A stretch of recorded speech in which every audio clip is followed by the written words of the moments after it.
That is the sound of student success. It feels great to see these kids succeed in something, and when they get their certifications, on how happy they are that they did get a certification and that they worked towards that goal and they accomplished it on their own. One on the edge, because when we sit this in, the switch got to sit back on that. Welding teacher Jarrell Filler is helping East Lee County High students find a different path to success, guiding them to a career in the trades. When they're in here, I want them to practice, and I tell them, when you come in here, you're not going to be the best welder. I don't expect you to be, but as we go through the steps and procedures and the years, I need you to perfect that. Filler's welding program was the first in Lee County, starting 13 years ago.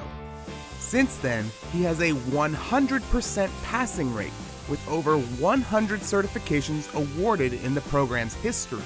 This year, students earned 30 certifications, the most in program history. 20 of the certifications were earned by 7 seniors. Students can earn up to 5 in high school. They're SMAW, FCAW, GMAW, and GTAW.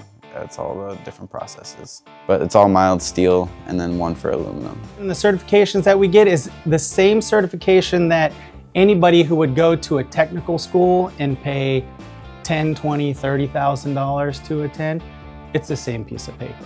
The great thing about it here is that the school district is paying for these students to take this test. With that same piece of paper, they can enter the workforce and apply for any job that a guy that has gone to technical school has applied for. So I'm actually taking my certifications to the U.S. Army.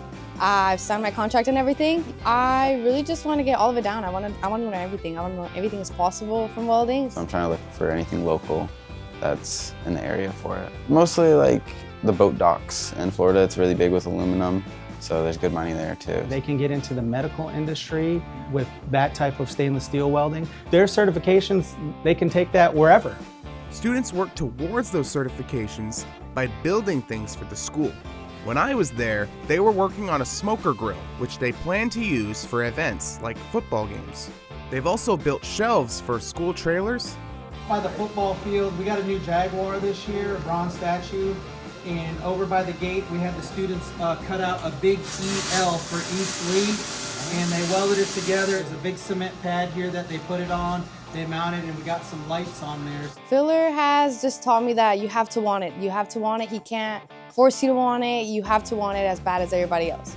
If your student is interested in getting into the program, expect it to be competitive. We average between 100 and 150 students. We do have incoming freshmen that are emailing. They came to open house, and I have students that are within the school that their friend may have taken this class and they're like, hey, I really like welding and this is what we're doing down there. Once we get into next school year, I would say on an average 5 to 10 seats might open up.